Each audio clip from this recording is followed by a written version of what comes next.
असेल. विकसित भारत बिल्डथॉन 2025 यामध्ये मी आणि माझ्या सहकाऱ्यांनी एकत्र येऊन सहभाग घेतला आहे. त्यात आम्ही आमच्या पाण्याची समस्या मांडली आहे. मी ज्ञानदीप विद्यालयात शिकत आहे. आमच्या विद्यार्थ्यांनी 5वी ते 10वी यांनी एकत्र येऊन या समस्येचे निदान काढले आहे. आज आपण पाणी या विषयावर भरपूर प्रमाणात समस्या पाहणार आहोत. काही ठिकाणी पाणी हे खूप प्रमाणात असते व काही ठिकाणी पाण्याची खूप टंचाई असते. कारखान्यांमधले सांडपाणी बाहेर सोडल्यामुळे जल प्रदूषण होते व तसंच ग्रामीण भागात गाई म्हशींना नदीमध्ये अंघोळ घालल्यामुळे नदीचे पाणी दूषित होते. दैनंदिन जीवनात आपल्याला पाण्याची जेवढी गरज आहे तेवढाच वापर केला पाहिजे.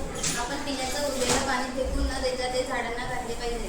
विहिरीमधील पारा पाचोळा कमी होण्यासाठी विहिरीमध्ये संरक्षण झाले टाकले पाहिजे. दूषित पाण्यावर उलटी फिरून ते पाणी पिणे योग्य नसते.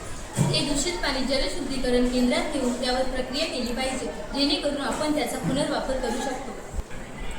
आम्ही हे पाणी शुद्धीकरण केले. आता हे पाणी पिण्यायोग्य झाले आहे.